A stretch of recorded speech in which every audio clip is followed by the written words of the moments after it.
The BS Report is a free-flowing conversation that occasionally touches on mature subjects. First of all, This is the BS Report with Bill Simmons. it might be cool, I don't know. And if it's not, I don't care. The BS Report with Bill Simmons. Bill Simmons works for ESPN. He's also named the sports guy, and he writes a comical sports column. He must be a popular dude. The BS Report.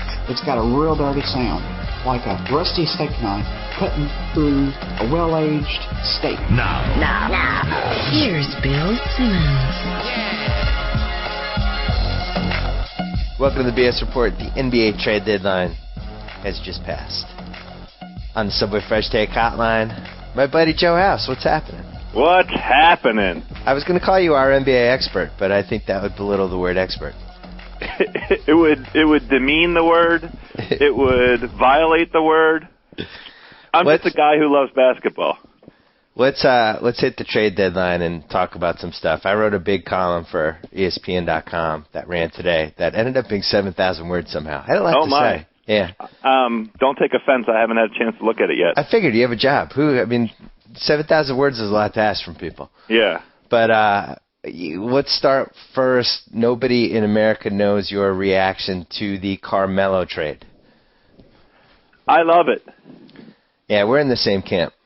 Yeah, I feel like I'm going to rip off Wilbon. I watched him on PTI last night, and he said exactly all the things that I want to say, which is he's a top 3 scorer in the league. Those guys don't come along very often. And the price the Knicks paid wasn't very much. I know. mean, they're a team that was built to go 500 in the East. That's not very good. So you do what you have to do to go get the super-duper stars. And as far as I'm personally concerned, he's a super-duper star, notwithstanding all the statistical evidence that says that, that gives him a hard time about his shot selection and all the usage rate stuff. I don't care. I watch with my eyes, and I like what I see when he plays the game, and he's committed and playing hard. Yeah, I do think Carmelo is a case where the advanced metrics went a little too far, because the one thing that he's great at is probably the single most essential thing you need to win in the NBA. I'm going to go out on a limb. Scoring in the last 4 minutes is the single most important thing you need to do, and those are the teams that win championships. So that's exactly right. I don't know if Amari and Carmelo can even get you to the Eastern Finals, but when you have those two, now it only takes one more, and that's something that I remember when the Celtics traded for Ray Allen in 2007. Yep. Thinking, what the hell are they doing? Ray Allen, he's the tail end of his prime. We're putting him with Pierce, so we're a 45-win team. But that trade enabled us to then get Kevin Garnett, which is what I didn't see coming. But you get two, it's pretty easy to get the third. These days especially. I mean, these days the guys are looking for it. Nobody wants to be, left standing when the music stops. Yeah. Well, so I kind of took a shot at that in today's column. I took a shot at the angle that I keep seeing and hearing and seeing on television about we have to stop these guys from controlling where they play and all this stuff. Like even Whitlock, who my boy, he pushed that angle today. I just don't agree with it. But more importantly, this is the way the league has worked for 60 years. This is how it's always worked. Guys get unhappy in a city, or they get burned out, or they want to go somewhere, and they push their way to go. And that's been a fundamental flaw with the league for 60 years. I don't even know if it's a flaw.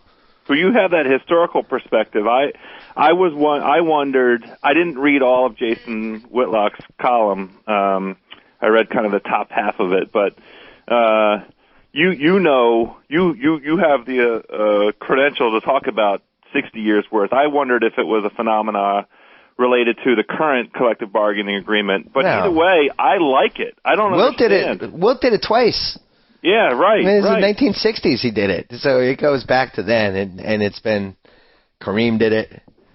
Shaq did it.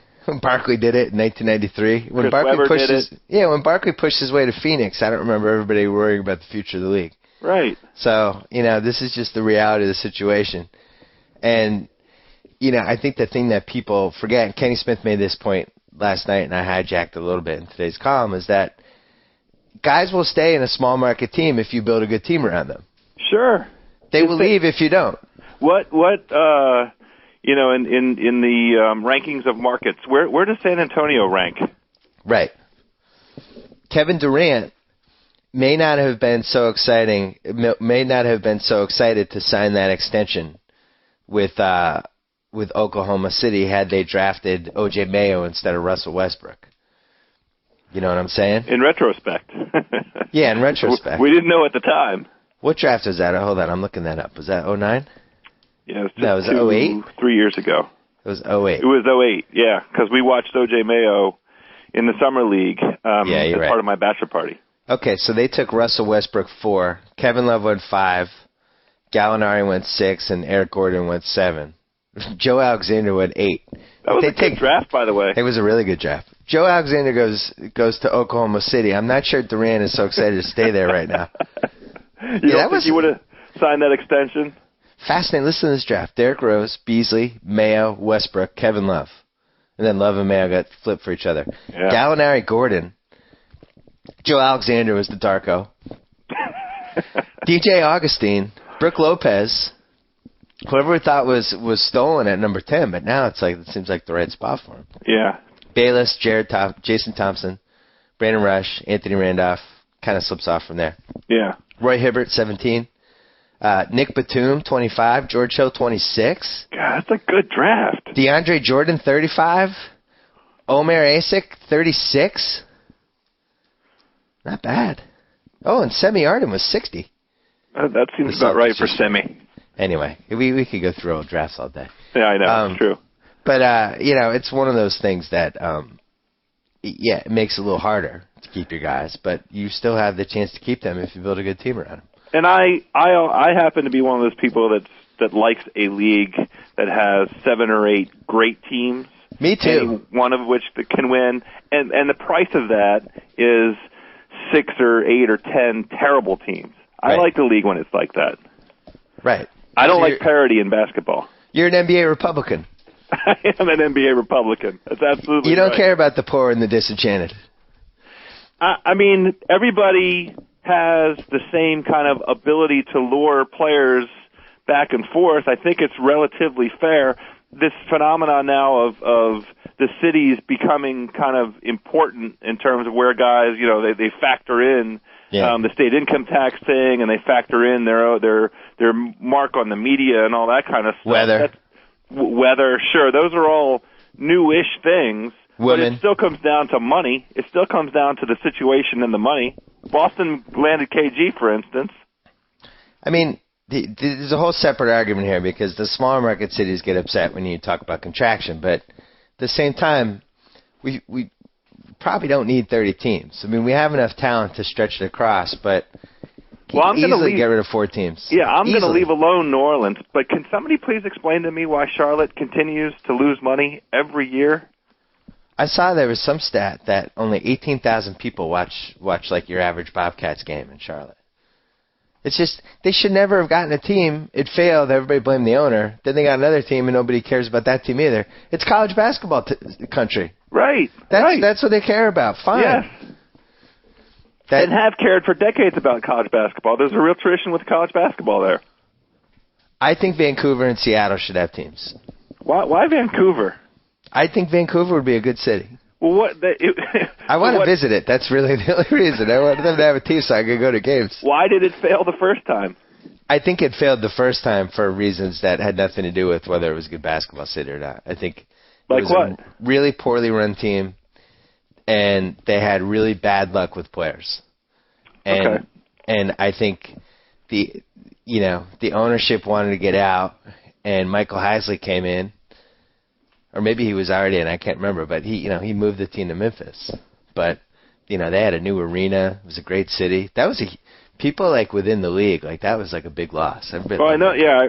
I remember some of the anecdotes I've heard from players that regularly ranks Vancouver at the top of their list for places to visit. Yeah. So if they could get that Portland, Seattle, Vancouver swing, that would be cool. So what do you think of the Perkins trade? Well, I had the opportunity to speak with you a little bit to help process it because I was dumbfounded when I saw it. Yeah. But I talked to you pretty quickly after it was announced and had a very sort of rational, sober conversation. I know that you in your heart love Perk, and you're still coming to grips with kind of the personal feeling. But there's a rationale to it. There's a logic to it. I get it. It's a risk, sure. But the reason I like it in particular is because it both helps the Celtics in the short term, if you're looking at them as a window team, but it also is pretty complimentary for longer term plans. Well, he's 24 years old, Jeff Green. We hope it helps him in the short term. I wrote all day yesterday. I didn't really get a chance to read anything until this morning. And, I guess the key to this trade is we have no idea how good Jeff Green is because he's been playing out of position for just about his entire career, and you just forget this. Like, let's say Wilson Chandler is playing power forward for the Knicks for the last 2 years. Yeah. There are enough Knicks fans and Knicks writers who would have made that point repeatedly. Wilson Chandler, he's actually a small forward. He's been playing out of position. You got to hand it to that guy. That guy's been, he's sacrificed his stats and his game to play a position that we needed because we didn't have anybody else. But Jeff Green, who does he have to make that case? He's got the guy from the Daily Thunder blog. Well, the Oklahoman beat reporter. Nobody knows that Jeff Green was doing that. And compounding that particular point, he started in Seattle as Seattle was, vacating, as that team was vacating the city. So, exactly. Precisely. I wrote that he was an elite defender for small forwards in the column today and got some feedback actually he's a terrible defender. But he was a terrible defender when he was defending power forwards. Right. You don't want him guarding Zach Randolph. Yeah. But I think against LeBron, Carmelo, maybe even like Dirk, guys, bigger, small forwards that can score. The thing you have to remember, the Celtics team, even yesterday, last night against Denver, Pierce got 2 fouls in the first 6 minutes. They had nobody else. So you're going to a playoff series, and I think Danny just looked at this and was like, I'd rather fill this hole than the hole I had at center because maybe I can patch together center with Shaq, with Troy Murphy, with Jermaine O'Neal. Right. With KG plays a lot of center now anyway. And I just think Kristaps, obviously, he's a body on the floor. He has 6 fouls. Yeah. And then the other thing, the real fundamental reason that this trade was made because they couldn't play Rondo and Perkins at the end of games together. And that's it. And they weren't. Perkins didn't play crunch time this whole season. Well, how many games has he played this season?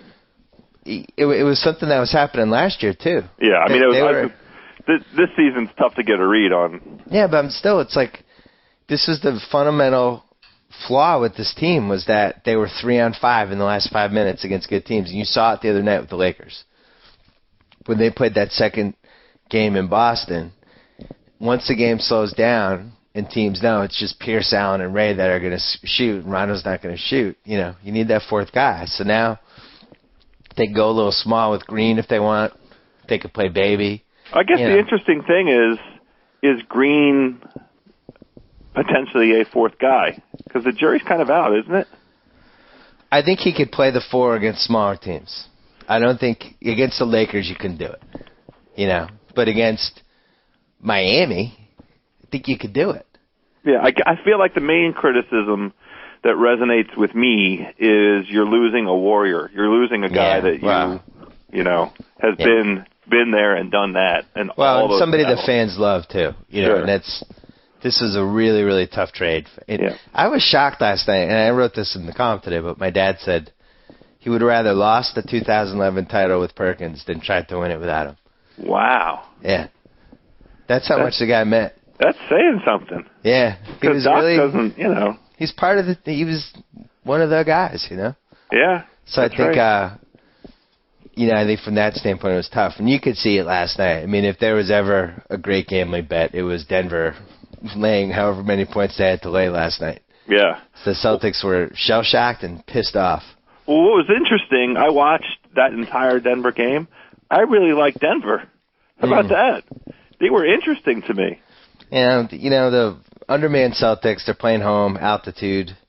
Yeah, They're sure. getting a little juvenation from the trade. The fans that's are all. pumped. That's the part that I liked. I liked the energy that those guys had. I know that the Celts were not right. playing firing on all cylinders there, but I mean they definitely don't have the straw that stirs the drink guy anymore, obviously, because they just traded him. Yeah.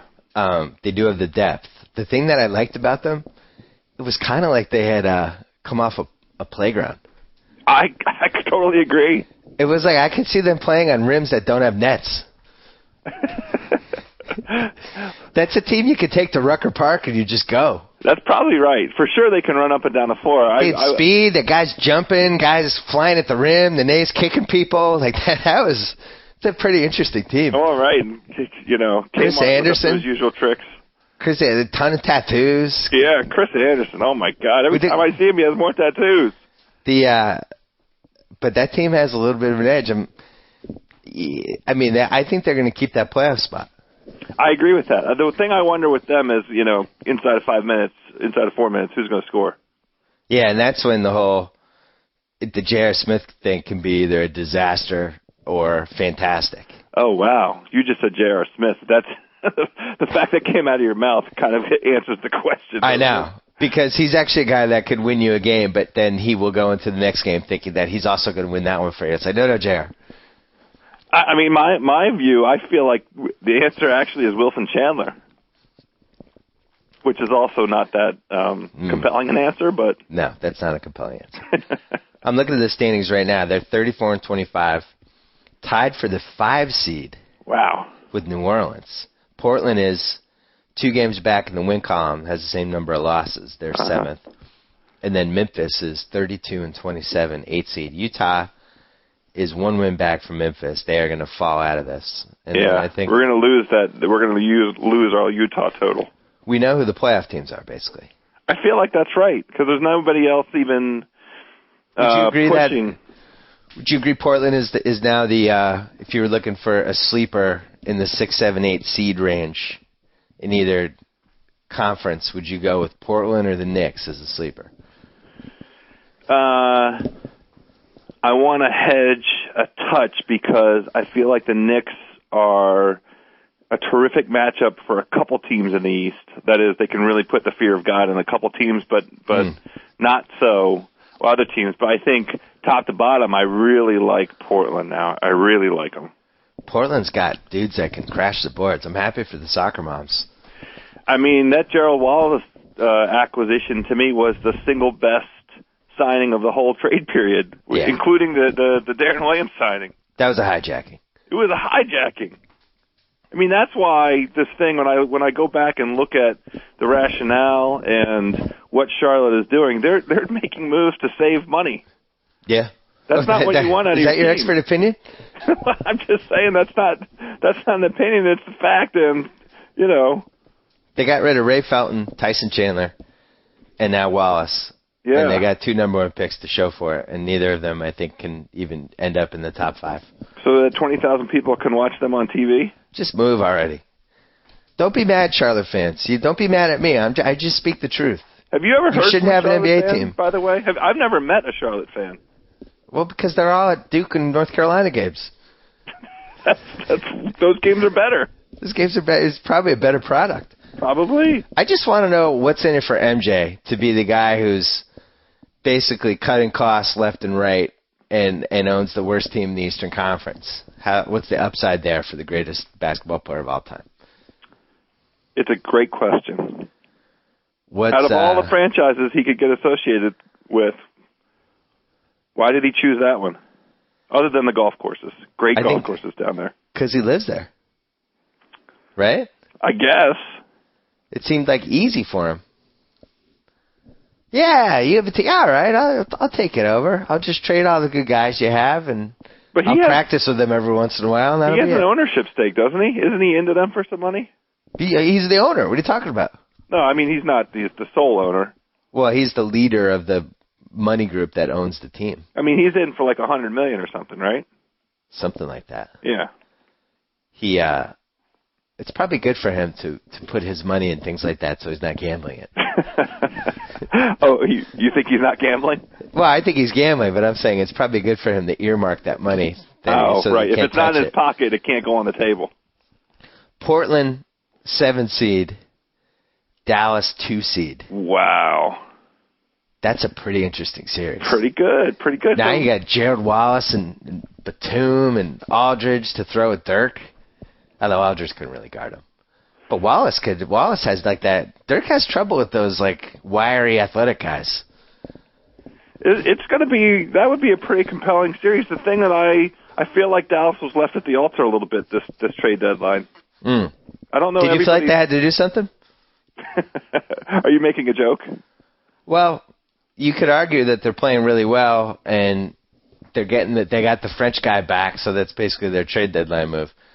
I wrote today that this French guy better be freaking fantastic. If you're going to make this guy untradeable, then that guy better kick ass when he's playing. That's absolutely true. Now it's year 2. He has demonstrated, everybody criticized Carlisle last year for going to the Beaubois strategy too late. Yeah. Right? So there's some legs to it, and maybe that'll be the thing. Well, they need him to come through because they don't have a lot of Dirk years left. Although maybe they do. Maybe now he's going to play till he's 50. Who the hell knows? But they're the Caron Butler thing hurt. Yeah. Well, another expert opinion by you. That's not very nice. No, it did. It's because he was playing well, too. I'm not an expert, by the way. No, you're not an expert. We established that. Yeah, we established that early. He was playing well. Whatever. Anyway. That's kind of what I mean, when they added Page, I thought, all right, well, I can see that, but who's going to be the small forward that's actually going to play in crunch time that they're going to need? And the answer is Page. That's the answer, isn't it? Is he even playing? He is, because those minutes, somebody has to consume those minutes that Caron's not playing. I'm looking them up right now. 7 games. Yeah, 21 minutes a game. It's a lot of Page. Right. They don't have a choice. Who else plays the 3 for them? Well, Sean Marion's, I guess, technically could do it. Oh, I see. That was a big miss by them. So what? Give me their crunch time lineup. I guess it would depend on the game. It's hard for me to imagine that Gerald Wallace wouldn't help them more than Marion or Page, but I guess they had their reasons. I don't know. They didn't have the picks either. The price for Gerald Wallace was so cheap. They didn't have the picks. That's the answer. I can't believe the Gerald Wallace thing. Every year there's a guy who just the bottom falls out. Last year, the Portland got him too. Canby. Yeah. These guys that are like all of a sudden nobody's, and then all of a sudden somebody's trading for him for nothing. The only knock on Wallace is that he's 28 or 29, and he took a pretty dramatic step, back from the lofty heights he ascended to last season. All right, I'm going to defend Wallace. Go ahead. Dramatic downgrade in point guard. Yes. No Tyson Chandler. Yes. And that's all I can think of. Well, that's enough. And also, last year was the career year. He made the All-Star team. He top 5 in rebounding. Yeah, he was leading the league in rebounding for himself. A handful of months. I think Portland's a city that a guy like him, I think Portland could bring a lot out of him. Oh, the energy of that city. Yeah. Holy he's playing cow. in front of 8,000 people in Charlotte. And now he's going to be playing against or playing in front of these fans that are all dressed in red and don't get drinks during the game. Remember that? Yeah, somebody wrote or tweeted that Portland's going to lead the league in floor burns. I like that. I agree with that. I really like the Canby Aldridge Wallace front line. That's a tough matchup. It's pretty formidable. It really is. That's going to crash the boards. Those are all guys that can get 10 rebounds a game on their own. Yeah, and just enough defense. Yes. Just enough defense out of that group. So, we never talked about what Perkins will mean to Oklahoma City. Yeah. Can they beat the Lakers with what they have? I keep looking at this and thinking, yeah, maybe. Well, give me the scenario. Give me the maybe scenario. Well, now we know that they can throw 4 big guys at the Lakers' 2 big guys. Who are they the 4? They have 24 fouls to play with now. Perkins. Yeah. Ibaka. Yes. Collison, and Nazi Muhammad. Okay. It's 24 fouls to bang on Bynum and Gasol with. Yeah, the two power forwards playing appropriate power forward positions and two centers who can play center. Now you can move Durant to 3 entirely. He never has to play the 4. Yeah. I mean, I guess you could do it if you want to go small on them. And I guess crunch time you go Ibaka, Perkins, Durant, James Harden, and Westbrook. Yeah, that's right. That's exactly right. It is James Harden. The answer is yes. Guess what Oklahoma City's NBA title odds are right now? Ooh, this is going to be fun. I'm going to say 12-1. How about 20-1? What? Yeah. Ooh. I mean, that sounds like, Daddy might have to put some coinage. At this point, you never can tell. Like, what if I don't want to root for this, and I don't want to say it because I never like teams to get the legs taken out of them by injury. But like, what if Manu goes down, or what if Kobe tweaks a knee? What do you think the Lakers odds are? 4-1. 3-1. How about San Antonio? 3-2. Plus 500. Yeah. People aren't buying them. 5-1. 5-1 odds. 500. Yeah, 5-1. That's 5-1 exactly. Yeah. Why is that? Why are the Lakers ahead of San Antonio? I think people are, because San Antonio hasn't had any injuries yet. I think that's now on the radar for them. Okay, all right. How about Miami? It's reasonable. Oof, they better not be better than 5-1. Did you watch that game last night? Well, they're 2-1, which is proof yet again that America is idiotic. Oh my God. America doesn't know any better. It's Vegas's job to take money from people. That's exactly. I couldn't put it any better. Yeah. That's the point. That's a Vegas money maker right there. The Celtics are plus 400, 4-1. What do you think the Bulls are? Well, I thought that Oklahoma City was like in the 12 range. I'm going to say the Bulls. I'll say the Bulls are at 12-1 then. Bulls are 9-1. Oh, okay. All right. I mean, that kind of makes sense. Derrick Rose has been doing it all season long, but I'm really surprised that Oklahoma City 20-1. It's because they're in the West. Orlando's 14-1. All right, here's a weird one. I don't get this. Not saying they'll win the title, but Portland's 100-1. I mean, that seems right. They're not going to win. Yeah, I guess that seems right. Seems high though. They not can even win around 1. They can win in round 1, but that you still lose your bet. What do you think Dallas is? To win the finals? Yeah. 10-1. Nice. You finally got one.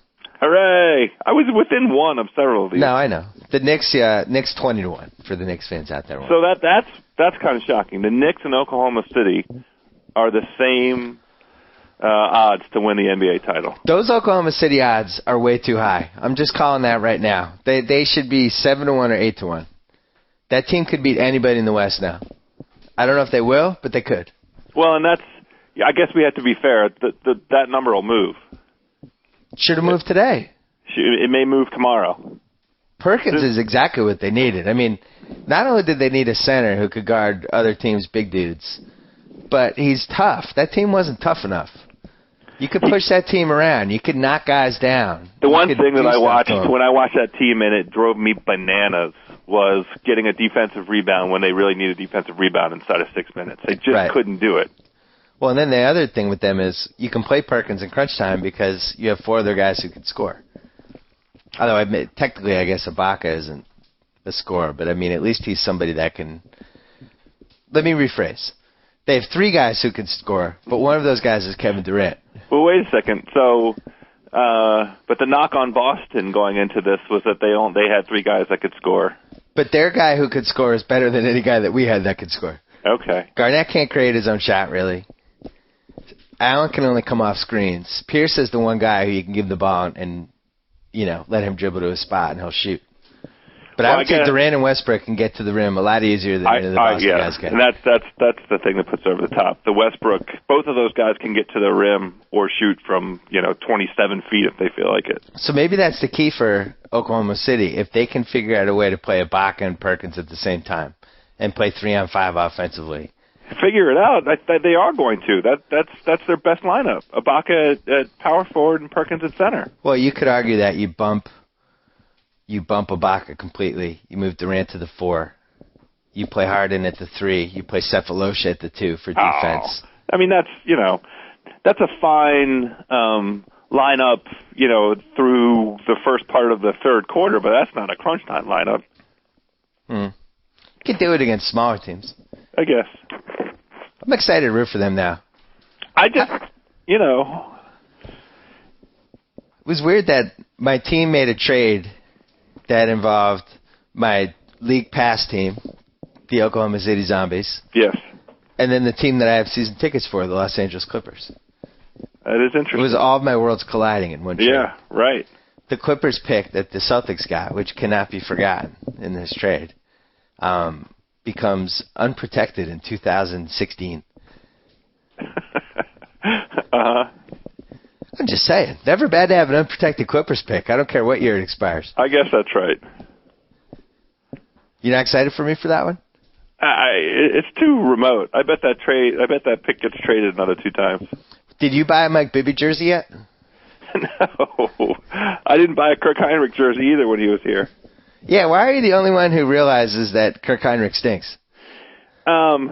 What's weird is, for Washington, it made sense for them to acquire him, even though I didn't like the price tag and the impact on their salary cap availability, that number, because I feel like it hamstrung them from having a shot at when somebody came available later, like Al Jefferson did. Yeah. But Kirk Heinrich for the Wizards now represents 3 first-round draft picks, because they got a pick in the in the draft that just occurred. They just obtained Jordan Crawford for him, who's first-round draft pick, and they're getting another pick out of Atlanta. That's pretty good. It's pretty Especially, good. And you also have to look at Chicago, who traded Kirk Heinrich because somebody told them they had a chance at getting LeBron, Wade, and/or Bosh, and within a year they had to give up a first-round pick to get rid of him, and now he was actually worth a first-round pick and another one.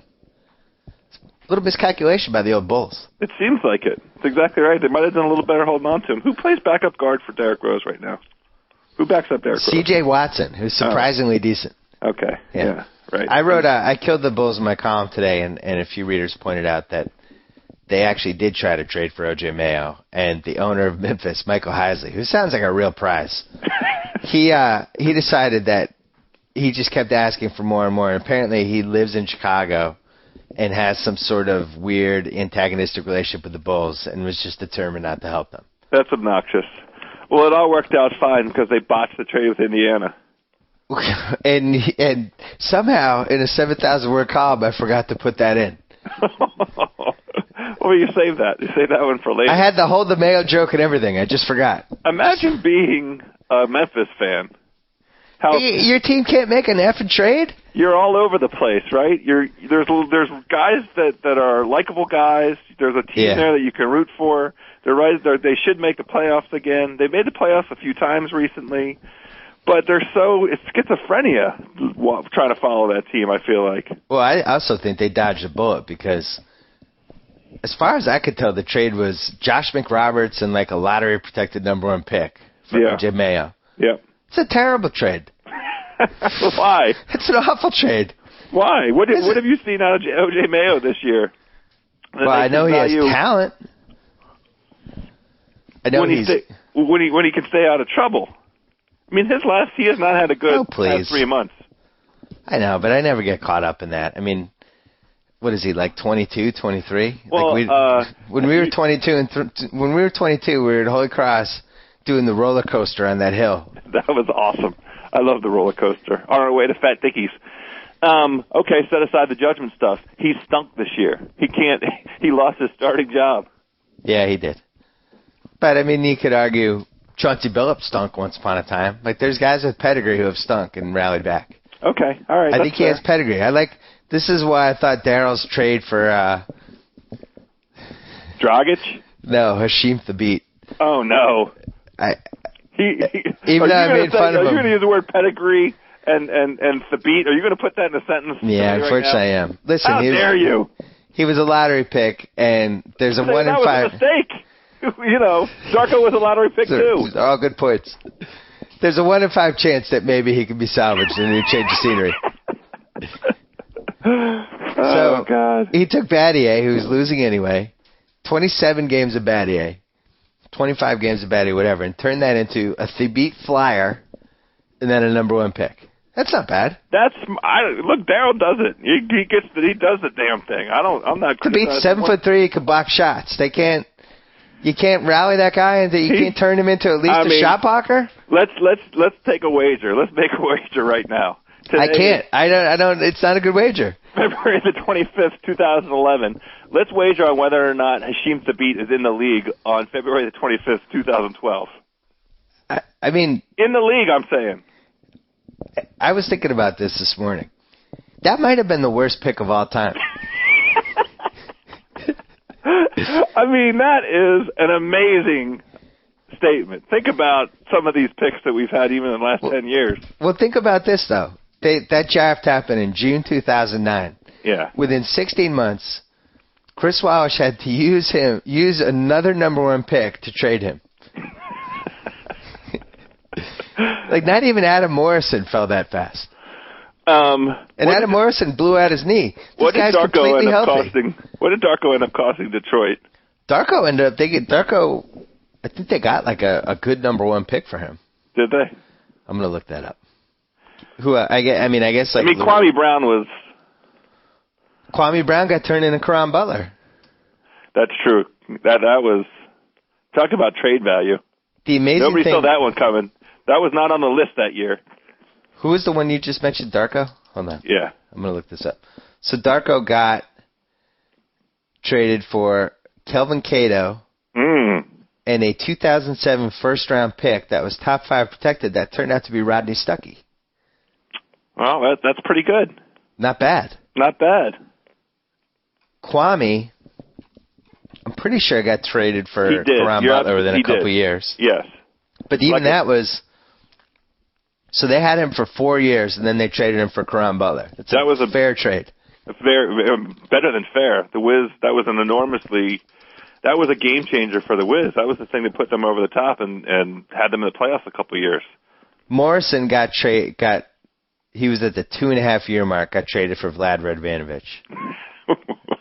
Shannon Brown is also in the trade. Oh, well, that was, God. Wow, who knew Shannon Brown would be the best player? So I stand by it. Thabit, a top 2 pick that a team not only gave away, but begged somebody to take and dangled another number 1 pick as an incentive to take it. Worst pick ever. Well, the jury's still out on Ricky Rubio. Were you laughing that Johnny Flynn was getting chopped? Oh, I didn't even see that. Yeah. Yep. It feels like keeping on at this point. Talk about Minnesota. That was another thing that I thought was interesting about that Denver team when the Felton lost them when they played them at the same time. I like it. It was pretty good, pretty fast. That team's fast. Exactly. I like that team. I think they should change their names to make it look like they're like an outdoor playground team. Change their uniforms. They need to change the uniforms. That's the number 1 thing. That powder blue with the gold or whatever it is, I'm just not feeling that. I like it. I mean, put Chris Anderson in like Raiders colors. Put him in silver and black. That's a great idea. They just change your colors to black. Black and something, right? And change it into the Raiders. Change it into the Raiders. That's what I really wish Carmelo had pushed us to the next level and just started asking for increasingly insane things just to see how far he could push. Like, he could have made the uniforms a really big deal for him. With the Knicks? No, with the Nuggets. Oh. Like, when they were talking about, what can we do to keep you? He'd just be like, I just hate the uniforms. I just hate the baby. What about black? I'm glad he didn't do that. What if we change our name? Well, he basically crapped on the team anyway. Why stop? Why not just go the whole 9 yards? I don't know. I don't feel like he's a bad guy out of all this. I don't feel like he's a bad actor. Explain. Well, he's the way the rights of the players under this collective bargaining agreement, and apparently through the entire 60-year history of the league, the sway that they have over their situations. I don't really begrudge him taking a look at what's around him. He gave 7, 8 good years. He's at the top of the record books in Denver. The team went about as far as it could go as it was configured. Yeah. I don't hold it against him. I don't either. I don't hold any of the moves for any of these guys. I don't either, but I would hate his guts if I was a Denver fan. I would hate him. I would wish terrible things would happen to him. Almost immediately they're better though. Wow. Don't get carried away. I still want to know who's scoring for this team in the last 5 minutes. Okay. I do feel like they have an identity now. Yes. It's almost like a sports movie. It's like George Carl's cancer survivor. He's coaching this ragtag group of maniacs. They have the most tattoos in the league by far. I think they're going to play really hard for him, too. Those guys that came over from the Knicks, my impression is, how would I know, but the impression I have is they're good guys, they seem like. Yeah. I even think Kenny Martin plays well. Kenny Martin plays hard. I loved him and KG mixing it up last night. Kenny Martin has a giant pair of lips on his neck. It's true. And they're not even black and white. They're colored red. I just don't understand what he was thinking with that one. I get all the tattoos for the most part. Deshaun Stevenson has the Pittsburgh Pirates symbol backwards on his face. Is that true? Decipher that one for me. Is that true? Yes. So he can look at it in the mirror and it's the right angle when he looks at it? But the Pittsburgh Pirates symbol. The answer is yes. And I'm saying. That's crazy. Explain that. All right. Anything else we got to cover? I don't know. I mean, I think we hit it. I'm going to call JackO. Williams? I'm going to call JackO if you want to stay on the line. Oh, I would love to stay on the line. What are you calling JackO for? I haven't talked to him in a while. Jimmy, can we call JackO? Yeah, let's call him now. Is baseball happening this year? Yeah, let's see where he stands on Bartolo Colon. How long are you going to keep that avatar? I'm going to just keep changing it all year as the new fat Bartolo pictures roll in. It's not very nice. I'm going to drop off once you get into the real baseball talk. I'm on hold with baseball until Strasburg comes back. We can talk about that. Complex Litigation, this is John. Oh, Johnny. Hey, what's up, buddy? I got House on the line, too. Yeah. How you doing, baby? What's happening, Johnny? We're talking trade deadline. The basketball trade deadline? Yeah, we know yesterday?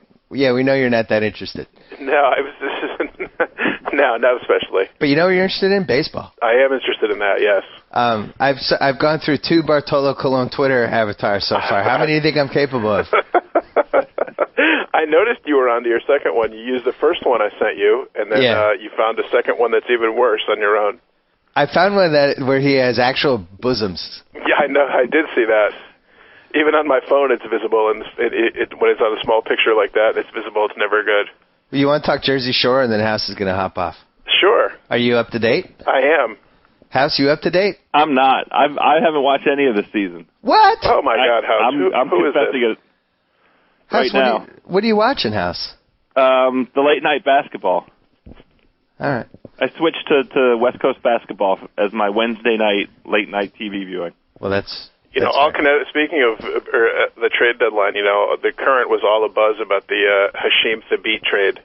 Could be just a change of scenery he needs. Hey, JackO. Bill has a point of view on Thabit. I read it in his column today. Oh. No, we were just talking about it. I think House is outraged that I think there's even a 1 in 5 chance he might be salvaged.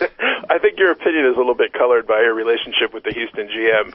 Well, yeah. I mean, if you traded for Hashim Thabit, I'd try to defend it. Exactly. I would hope so.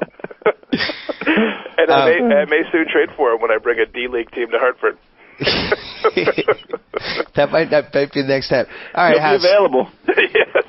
House, we're gonna talk Jersey Shore and baseball. Yeah, I'm going to hang up so I can listen to the pod later and avoid spoiler alerts. All right. We'll talk to you soon. See you, House. Bye-bye. See you, Jack. All right, Johnny. Let's talk baseball first. All right. How you feeling? I mean, Hank and Hal. Who's the black sheep? Hank. Hank is the one that's more like his father in terms of outrageous bluster and ridiculous comments. Hank got all of his father's bad qualities and none of the good ones? Exactly, correct. That's exactly right. I just had a tweet a little while ago on Twitter where I said that I hadn't tweeted in a while because I was busy building my mansion. Why did you say that? Which Hank has attributed to that was the demise of the 2010 season. And apparently the only player who built a mansion, or the one that was known for building the biggest mansion, was Jeter. And then Hank came out and said it wasn't a shot at Jeter. I don't think Nick Swisher was busy building a big mansion that I'm aware of, so I'm not quite sure. He always does this about, like, the players are rich, and, you know, it's what his father thought, too. It's like, you know, they're not giving 100% because they're too focused on off-the-field things or whatever, so it's idiotic. What did he think? Like Jeter was, hey, Derek, you want to go to the batting cage? I can't. I got to look at architectural plans. Exactly. Yeah. I'm meeting with my contractor right now, trying to decide how many windows in the living room. We're putting in a new foyer today. I want to make sure it goes well. Sorry, I'm going to have to skip today. Yeah, it's ridiculous. I mean, I don't even understand how you could possibly think that. It's just ridiculous. What is the Yankee fan fear level right now with Hal? Well, actually, the combo of the both of them with Hank is just kind of like a crazy drunk uncle. Like, you just don't know what he's going to say, and you kind of laugh at it. You just hope, you know, the players just let it roll off their back. Jeter had the response that, you know, he's the owner, he can have opinions, doesn't mean he's right. Kind of chuckled about it, but Hal's the one that makes me more nervous because he's part of the brain trust now, quote unquote, and you know, he's like a bean counter and wants to, you know, cut back on salary, I think, in his heart of hearts, and I don't think he's that interested in baseball, or seemingly not that interested. So, I mean, it's odd that Steinbrenner never saw either of them as the heir apparent. It was going to be his son-in-law. So it has to worry you that, you know, the son-in-law got arrested for a DUI and got divorced from George's daughter. So it has to worry you a little bit that his kids are there by default. I think we've covered this before, but yeah. AMC's running The Godfather all the time, and it really is. You watch like the three brothers, and it's really hard not to think of both Steinbrenners as Fredo. Well, Hank's got a little Sonny in him in terms of like the flying off the handle and, you know, ranting and raving and stuff, but none of Sonny's good qualities really of, you know, going for the jugular and what have you. So you think the brother-in-law was Michael, Hank is Sonny, and then Hal is Fredo? Yeah, I don't. Well, you know what? Hal might have a little of Tom Hagen in him in terms of like being kind of bloodless. Maybe not having the passion for it, you know. So maybe there's no Sonny. Well, there might not be a Fredo. I'm trying to convince myself that there's no Fredo is what it really comes down to in this analogy. Good luck. Thanks. I'll keep working on that. What about Pujols? I know, a lot of speculation about that. Of course, anytime there's a big free agent, it's always talked about that the Yankees are just going to throw the bank at him because they have a history of doing that. Yeah. Although I think it was it Joe Posnanski? Is that how you pronounce his name? Yeah. He had something I saw where it said, like, the Yankees don't really go after big free agents as much as you think they do. They have that reputation from the 70s, but aside from the A-Rod thing, I mean, they didn't blow the bank on, you know, Mike Hampton or, you know, Jason Worth or any of these big, what's his name, Zito, any of these crazy contracts. They haven't gone that insane. And they have Teixeira. Now, the interesting thing, of course, is that Posada is going to DH had this year. Messina they spent a lot of money on. Yeah, but not like ridiculous, not like over 100. I mean, you look at like the time. It was high at the time, yeah. I'm not saying they haven't done it. I'm just saying, like, every time there's a big free agent, everybody says, "Oh, he's going to end up on the Yankees," and he doesn't always end up on the Yankees. Yeah, that's fair. But you know, if he's looking for $30 million a year, it's basically only a handful of teams that could do it, and they're certainly in the mix. But you know, they have to share it to play first. Well, has anybody brought up the possibility of a Teixeira for Pujols trade? Yeah, I've heard it talked about on the Fan. I mean, somebody called in and said it had been suggested, but, you know, suggested by buddies of his at a bar or something. But somebody did. I have heard it mentioned. I don't even think it qualifies as a rumor phase. It's just natural speculation. Pujols is out there. He wants $30 million. The Yankees can give him $30 million, and, you know, they could trade Teixeira. I don't know if Teixeira's contract has any kind of a no trade in it or not. I don't know. And his contract is lofty, too, so they'd have to eat some money there, too, presumably. Not a bad trade for the Cardinals, though. No, it would be good. They'd get something for him. They'd get a good player for him. You know, if Pujols is one, you could, you know, a grade A first baseman, then, you know, Teixeira could be like 1 AA first baseman, you know. I just Googled it. He's got no trade clause. There you go. And he said in February 19th, Yankees first baseman Mark Teixeira said he will not waive his full trade clause under any circumstances.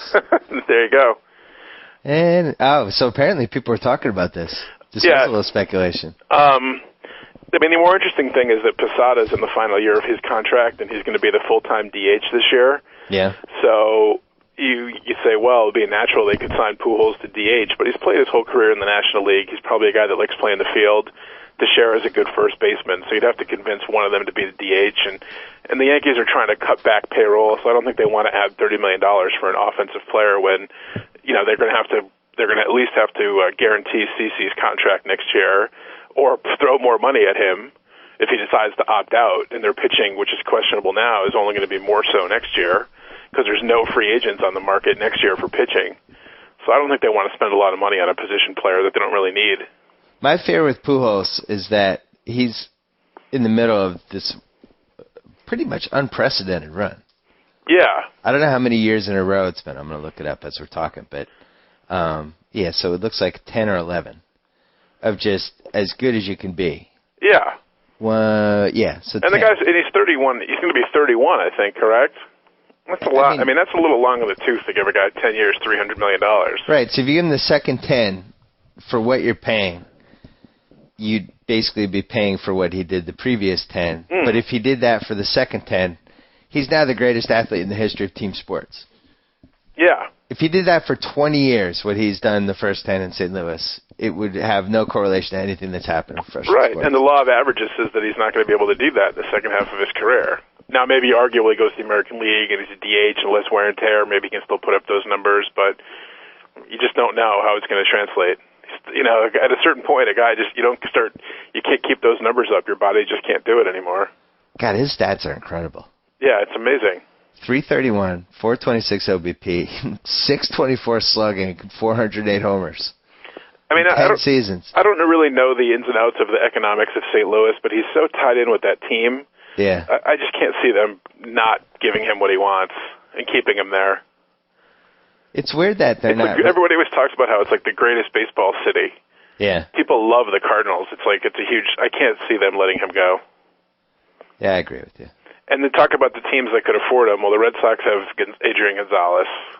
Right, they can't. The Yankees have Teixeira. They're not going to. I don't think they're going to throw $30 million a year at him to DH. The Cards would never help out the Mets, so they would have to sign him this year. Right, and the Mets have Bernie Madoff problems. They're looking to cut payroll. And when he go to the Cubs or the Angels are always rumored to be involved in these things, and they never ever pull the trigger. True. So I don't know where he goes. The Nationals. Are you excited for baseball? I mean, all of a sudden we're kind of it's looming a little bit. I'm excited in the sense that we've had a horrific winter here in Connecticut, so the sign that baseball is on the horizon means that maybe some of the 15 feet of snow that's packed on my front lawn will be melting soon. It's put the shovel away. Yeah, exactly. But no, I'm excited for it. I'm always excited for baseball. I mean, I just hope the Yanks can tread water in the wild card race, basically until the trade deadline and maybe get a pitcher. Oh, enough with you.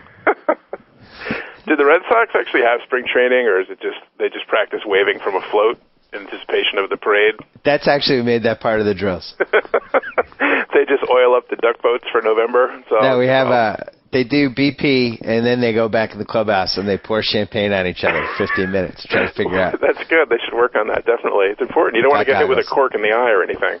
They fit everybody with the right size goggles so the champagne doesn't leak in. We're all good. We've got everything covered. Nice. That's good. Is it too early to look at ring sizes or no? No, they should be. It should be like in high school. The ring guys should be coming out. Just you could look through the catalog. It's not premature, I guess. No. I guess playing in the victory party was a little premature. No, they should be working out the parade route as we speak. Yeah, the parade route. Too soon. Parade route's a little too soon.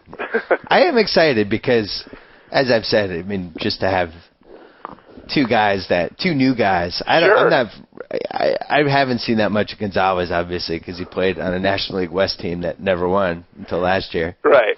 Crawford always terrified me. Now he's on the team. Yeah, he's a good player. Victor's handshakes is going to be a big void. I'm not sure how we're going to fill that. Somebody's got to step forward. We'll see who that guy's going to be.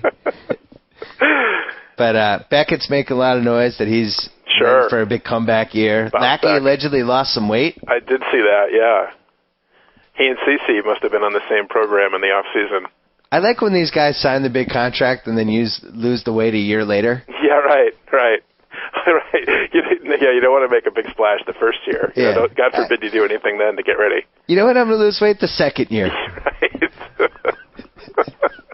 Maybe you spend that first year celebrating, you're like, sure, I'll have the filet mignon. I just signed a big contract. Yeah. It's an old hat by the time the second year rolls around. Is that peach cobbler? And vanilla bean ice cream? Okay. Yeah, I'm glad he lost some weight because he was very fat last year. Yeah, a little hefty. So I heard CeCe. Yeah. The way he lost weight was every morning he ate a box of Captain Crunch. Well, that's what he did. Cut out Captain Crunch, he cut it out, right? Yeah. Yes, he did. He stopped. That was apparently it. Allegedly, he stopped eating the Captain Crunch. How could a professional athlete who's paid tons of money and is on TV all the time think it's a good idea to eat a box of Captain Crunch every morning? How does that happen? What chain of events leads to that decision? Well, most of these guys are naturally gifted, so they probably don't. Until you get older, as an athlete, you probably don't put any real weight, just to coin a phrase, into any kind of like nutritional. You don't look at nutrition. You're used to eating the way you always eat, and then it takes a toll after you get older. You can't eat like you always eat. So if you like cereal and you're used to eating it, and you're like, and you look at the box one day and it's 800% sugar or whatever, and you're like, hey, this could be a factor. Couldn't that? I would just think that would like instantaneously give you diabetes. I would think. It's like more sugar than any human being can handle, and that's how you're starting your morning. And based on, he gave up the Captain Crunch. It looks like Bartolo not only ate Captain Crunch, but pours Captain Morgan's on the Captain Crunch. Hey, the pictures are great. I was actually Googling for fat Bartolo Colon avatars. There's one of him in a Dominican uniform. It must be with his Latin team. The World Baseball Classic or something? It is incredible. Yeah. He looks like John Goodman in the Babe Ruth movie. He's so fat. It is awesome. So, yeah, I might just go the whole year with Bartolo. The thing is, I don't want to jinx it. I don't want them to waive him. Unfortunately, coming soon will be his pictures in a Scranton Yankees uniform, so it won't quite have the same sting for me, I think. But Well, who's your fourth starter? Who's your fifth starter? Well, I think the odds-on favorites are for it to be Freddie Garcia and Ivan Nova. Freddie Garcia, the Chief. He did win 12 games last year for the terrible. White Sox. Yeah, not not awful. awful. No, I mean, there's worse fourth starters out there. I mean, it's not like they're counting on him to be an ace. Yeah. The problem is that the key to the season, really, in the early part of it, I mean, and the reality is, too, is that they just need to string something together until the All-Star break, because there's going to be some weird team that's going to be out of it that's looking to dump salary. There'll be some pitching available, one would think, at the trade deadline, and the Yankees supposedly they've got like 5 catching prospects or something, and I know I'm going to get tweets now that say it's actually not 5, it's 2 or 3, but whatever. They have a lot of prospects. It's not like the old days when their minor league system was dead. So I think they have some prospects, and they obviously have money to eat contract. So I think they just got to tread water with these guys for a while, piece some things together. They have a good bullpen.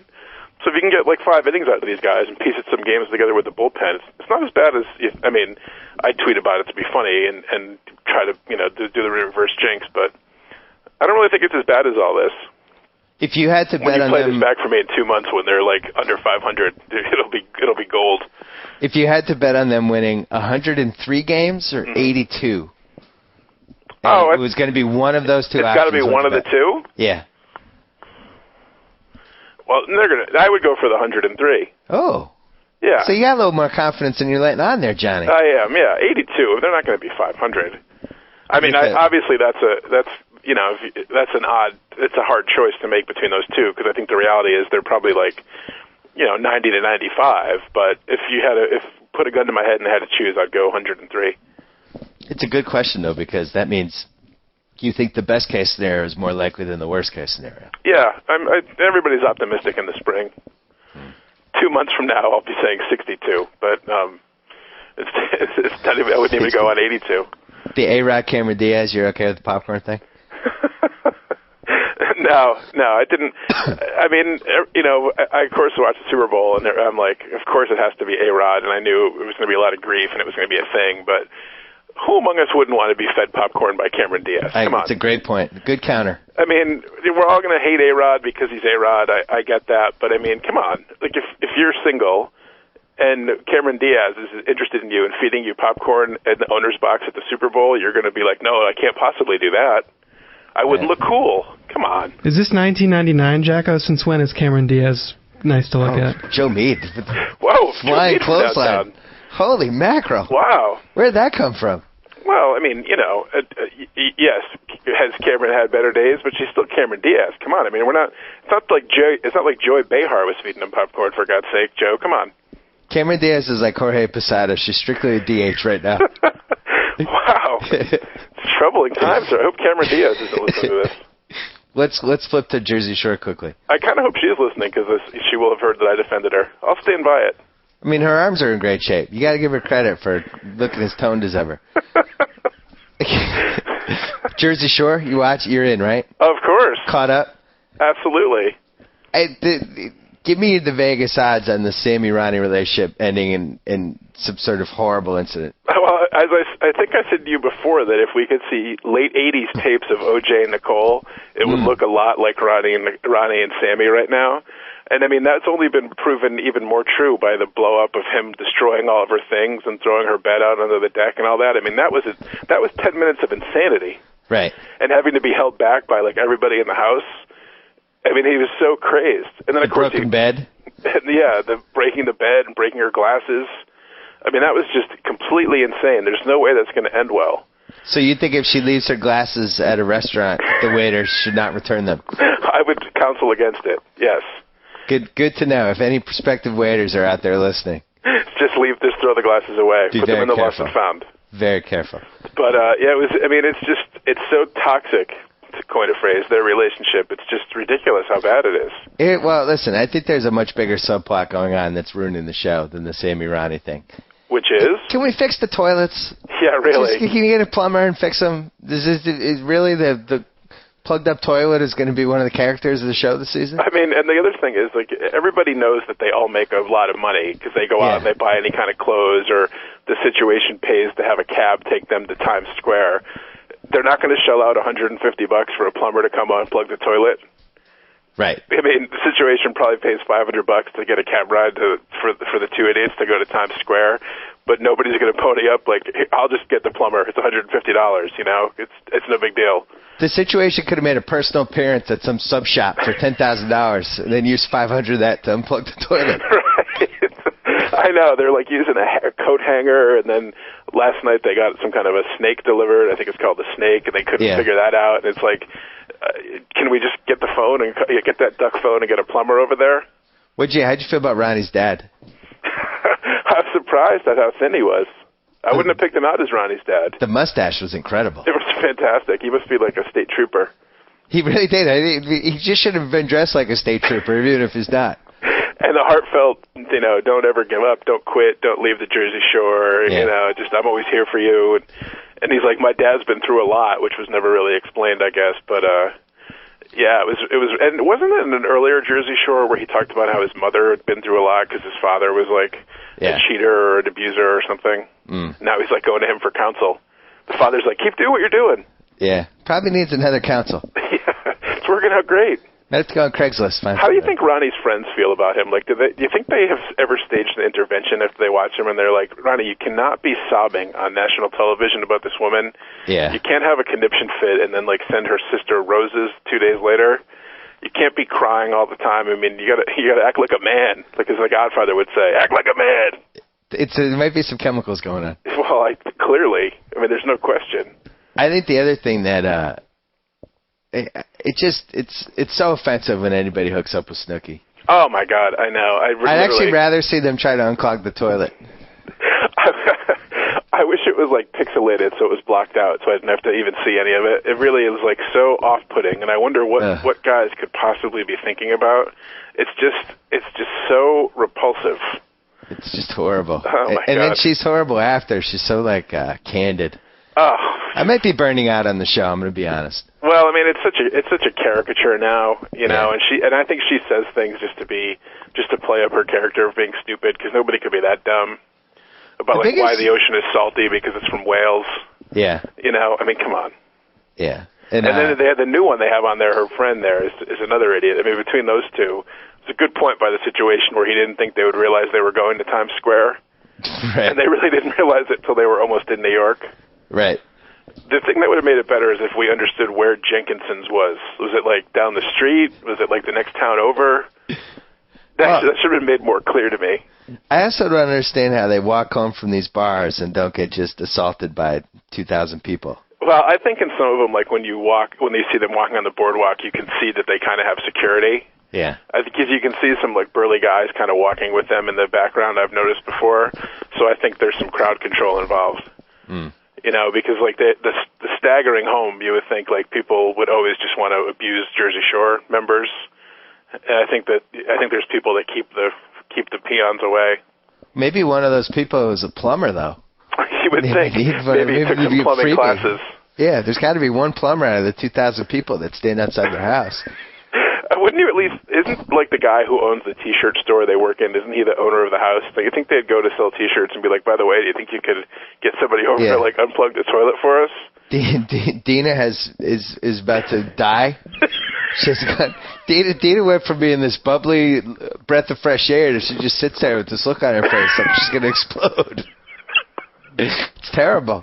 The good news for her is she's going to get an endorsement deal with Metamucil. So that, it has its benefits. It's going to work out for her. The situation should spend another $300 on a colonic for her. That is some shot money. Drive them to Times Square, and he's also going to, and when they're there, take them for an enema. All right, Johnny. Anything else? We hit the two things we needed to hit. Yeah, it's good to be back. It's good to be back. It's baseball season, baby. Yeah. You're back. We'll be talking to you throughout the season, I hope. Excellent. All right. I look forward to it. Have a good weekend. See ya. You too. So I get to sign off. Whoa.